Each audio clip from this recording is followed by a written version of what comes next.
really like the 49ers. When you watched them last night, they haven't punted in 2 games. And Brock Purdy, not only him throwing the 5 touchdown passes, but you look at them in the run game, all of the stuff that Shanahan does. But for me, I look at Seattle, and that's the team that I feel like is going to walk away with the #1 seed. You talked about them having to play the 49ers at home in Santa Clara. But this Seahawks team, when they lost early in the season, it was kind of fluky to the 49ers. And I think their defense is going to be the difference maker. Yes, Brock Purdy tore up the Colts defense. That's a defense that's without their starting cornerbacks. DeForest Buckner just got back. That's a defense that is hindered right now. When they go against Seattle, this is a completely different defense. And I look at their side of the ball, the 49ers, can you get pressure on Sam Darnold? If you can't, we get the best version of Sam Darnold out there. So I look at the Seahawks to be the team to beat and going to walk away with the #1 seed going into the playoffs. It's interesting as I look at this the 49ers. I would say yes, they have a very good chance of winning this thing out. The Bears to me are the worst matchup. Like I get the Seahawks thing, but division opponents, right? Like you kind of figure, you know how those games kind of go. This Bears team,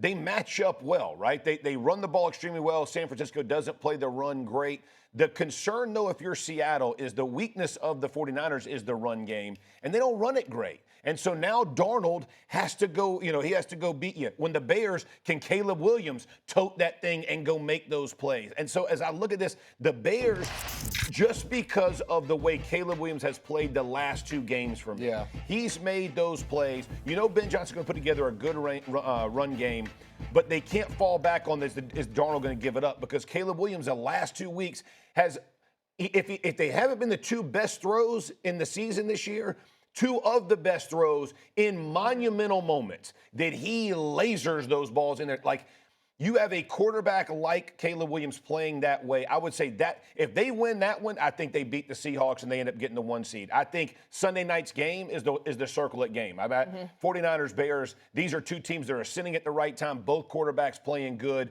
Both got good run games. Like, it's going to be a heck of a game to watch. I think you're overrating there, Caleb Williams and the Bears. If they don't get the onside kick, we're killing the Bears for only scoring 9 points against the Packers if they don't get the onside kick. Right. Without Parsons. So let's, for a change, can you calm down a little bit, take it easy on Caleb Williams? Furthermore, on the 4th and 4 pass at 16-9, he almost threw the football out of the stadium. The kid made the great catch in the back of the end zone. Hey, take it easy. Only your guy. Put it up there. Only your guy can catch it, doggy. You don't let anybody. There's nobody around. It doesn't matter. So you just think it. You got to think there's somebody could be there. But what I love is Mad Dog is saying that. He rolled with the 49ers. I mean, they've beaten the Titans. Like, this is a team that over the last week, they haven't really beaten anybody. When they played the Rams a few weeks ago, they gave up 40 points on that side of the ball. So, yes, you can nitpick the Chicago Bears, but I feel the exact same way about the 49ers on the other side. And that's everybody. Even the Rams, like, they're lost. Like, you got a 16-point lead and you lose to... They're a loud one, Jeff, aren't they? They were so good for that. Was 2 weeks ago the Panthers? Did we allow that one, too? How many are you going to allow? You take it easy a little bit. I know you're riding the Sean McVay train. Relax. You can't give up 2 and be like, can't we give one? You can't give a 16-point lead up in the 4th quarter and be like, we're going to give one. No. That was a poor performance. I think they're the most complete team. I think the Rams are the most complete team. And if you look at them, everybody would side. Honestly, if they're playing anybody, but they gave the 49ers an opportunity to take this thing all the way through Santa Clara. You don't do that. I mean, in the NFL, it's hard to capture those moments back, and they did. They gave them an opportunity. It is so funny that we talk about this Week 17 game. 49ers obviously coming off the win last night. Bears coming off the win against the Packers. I thought that was going to be for the 7 seed in the NFC a couple of weeks ago, but now if the Bears win their next 2 games and Seattle loses one of them, one of theirs, they're the 1 seed. 49ers have a path towards the 1 seed. There is going to be at happening here in the NFC down the stretch, the final 2 weeks of the season. All right, let's look at the other side of this game last night. Phillip Rivers going to the locker room at halftime as the 49ers are out there. I thought maybe he would have put some icy hot on. 44 years old. He finished the game 300 yards passing, 2 touchdowns, 1 interception. He had the Colts within a score in the 4th quarter. I think we have to look at his performance, engage. How impressed are you by what he did last night, despite the loss? Yeah, super. I mean, listen, it's as inspirational as it gets, right? Like, you can't have a more dramatic story in what he's done. The problem is you got to win. Yeah. And that's the bottom line in the NFL, right? Is you've had 2 opportunities against 2 good teams to go win, and the Colts defense didn't do enough. Their run game didn't do enough to help Phillip Rivers. I was a little bit shocked, honestly, with the game plan going. And look, Phil did a fantastic job, and he's a coach on the field. He's putting them all in the perfect play, right? He's getting to the line of scrimmage. He's making sure everybody knows it. And until the Orlando check from one side to the other that they pick six it, he's putting them in the best chance to win.